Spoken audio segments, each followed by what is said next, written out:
What do I love about Malaysia? First, I love it because it is a multicultural society just like in the Singapore and of course, the US. Its population is composed of Malays, Chinese and Indians with three major religions, Islam, Buddhism, and Hinduism. Of course, there are Christians too. Because of this, it feels like being in three countries at the same time. And that's why its tourists slowly visit Malaysia. With this mixture of different cultures, it means they have choices of three different cuisines, Malay, Chinese and Indian food. In addition, they also have Western food, Middle Eastern food and other Asian food such as Korean and Japanese food. And you can tell that they respect each other's religion since sometimes the mosque, the Buddhist temple and the Hindu temple are right next to each other. Based on my observation, they seem to get along fine, but I read they do have some race problems too, but hopefully it is not as bad as in the US. What else do I love about Malaysia? Second, I guess, its infrastructure. For example, its public transportation is quite good. Almost as good as Hong Kong. Its subway trains, elevated trains and monorail are quite impressive. Though I have never tried using the city bus system in Kuala Lumpur, I did use it in Penang Island, and it was quite easy. And I know that some of the buses are free. Not sure for foreigners, but at least for Malaysians.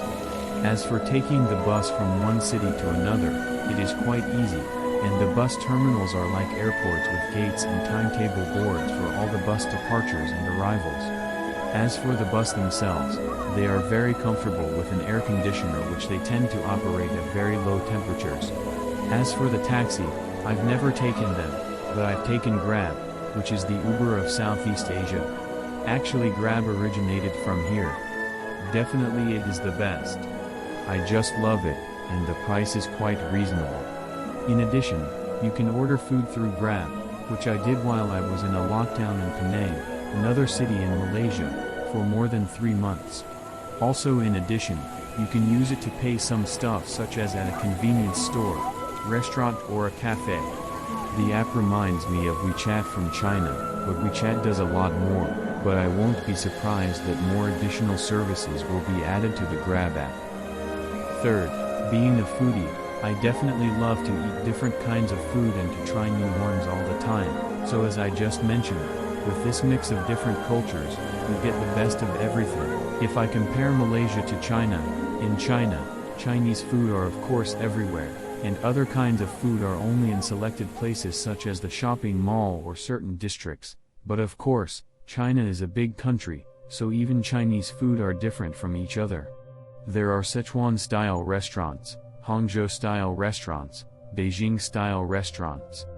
These different kinds of Chinese food come from different parts of China. Sorry to digress, but my point is in Malaysia, Indian restaurants, Chinese restaurants and Malay restaurants are all over the place, and most of the time, they are right next to each other.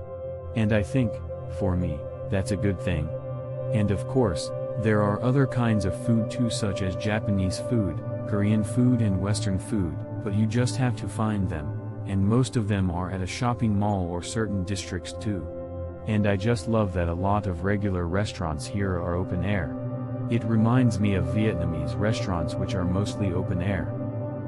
Fourth, most Malaysians can speak very good English, so it is easy to communicate with the people here. Same with Singapore and Hong Kong.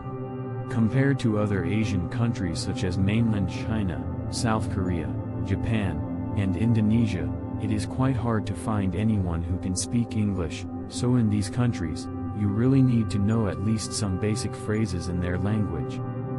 Fifth, based on 2 major cities I've stayed in for a long period of time due to the lockdown necessitated by the COVID-19 coronavirus pandemic, I feel the cities here were well planned. Everything seems very easy to navigate. Most of the streets have a pretty spacious sidewalks compared to other Asian cities such as Bangkok and Vietnam where some streets don't have any sidewalks.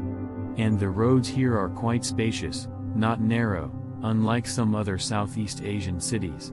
Also compared to most apartments here in Asia, I am talking about the whole Asia, not just Southeast Asia, the apartments here are quite spacious, and I love that. Compare that to an apartment in Hong Kong where it is almost like living in a box. So those are the reasons why I love Malaysia. I am sure I will have more reasons why I love this country as I continue to stay here. For sure, after I leave Malaysia to go wherever I might end up going to, it could be Hong Kong, mainland China, South Korea, Thailand, Vietnam, Taiwan or Japan, I will still definitely come back here again for a vacation. Actually, I am even considering this country as the place for me to retire.